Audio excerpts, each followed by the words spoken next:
Okay. A lot of people have reached out asking me to talk about this. And honestly, at first, I didn't know if I should, just because there's a lot of things we do not know, a lot of evidence we don't have. It's very easy to say one thing wrong and ultimately do a disservice to the entire situation and anything like it in the future. But being a K-pop fan for a long time, seeing and hearing a lot of rumors of how things work in the dark, behind the scenes, underground, this is something I've always wanted to talk about, to somehow play a part in helping get rid of it from the K-pop world and even beyond that. A lot of you guys on Twitter ultimately convinced me that even though there's not a lot of info, because it's an ongoing thing, it's about spreading awareness. The more eyes and ears we get, the more shares, the more noise we make, the greater the pressure we put on authorities or anybody in that position to take this seriously in order to get the truth, whatever that may be, and to get to the bottom of it quickly. We'll never know if these accusations are true or false unless we create that awareness and public pressure. And I'm really lucky to have so many people who subscribe, follow, listen, and discuss things with me. Not just a lot of people, but a lot of really good and decent people. And I know that because even something small, like during lives, you guys tell me to make sure I drink water for my voice. Little things go a long way. So let's talk about it, discuss it, share this, spread it. This isn't monetized, it's not about the money. Alright, so what's happening? Last month, 6 trainees filed a lawsuit against their CEO. Nobody knew who the group was or who the group of trainees were, but there was some speculation. Until a few days ago, on the official ATEEN Instagram account, unless we are to believe the message that says it's not the official account. But the group posted a picture with the caption, "We hope that justice will be saved. Please help us."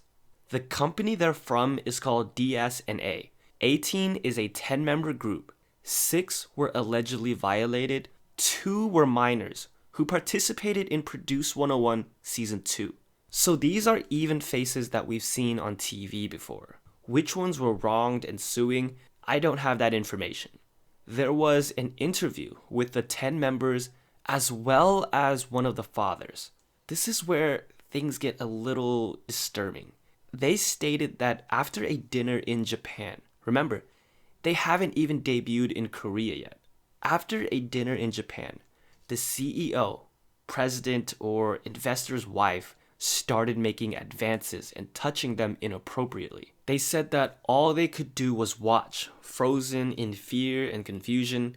Now, this part does cause a tiny bit of skepticism because it's hard to imagine someone doing this in public places, right? A public place like a restaurant. But if the story is true, then this lady didn't even care who was watching. Because, well, we'll get to that in a second. Here's where it gets a little heartbreaking, or a lot heartbreaking. They said that they couldn't even say or do anything, even though they wanted to, because they didn't want to hurt their chances of debuting. All the years of hard work, the sacrifices, they didn't want that all to be just for nothing, just to throw it in the trash.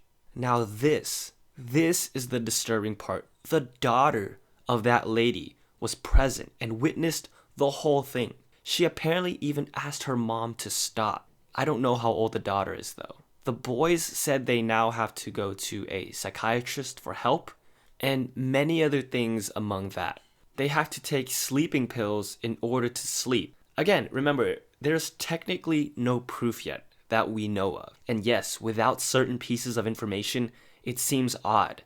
The fact that the specific event that they're talking about took place in a public restaurant. The fact that they posted on Instagram, because usually you would think they don't have full control of their social media. Yet the post is still up for all to see. Is it their official account? So many questions. I also understand innocent until proven guilty, because the other side is claiming that this is just a move because the guys want to void their contracts. that they are falsely claiming this to get out of those contracts, which would be a terrible way to do it, blowing a whistle like this. Look, they filed a lawsuit. Now it's our job to bring attention to that lawsuit, to the situation, that this becomes something authorities cannot ignore. Because I'm telling you this right now, if all of this is true, and it turns out the boys are telling the truth, yet the company and wife do not face any of the consequences, every company will see this as a green light to do whatever they want, to whoever they want. You may not know this group or these trainees, but put your favorites in this position. The sad fact is that some of them may have already gone through similar events and are scared or too deep into their careers, too tied into the company to say anything. And by spreading these stories, we can conquer that fear for people to speak out, right? There are trainees who aren't even teens yet. There are idols that debut at even 14 years old. So let's do what we can to keep them safe.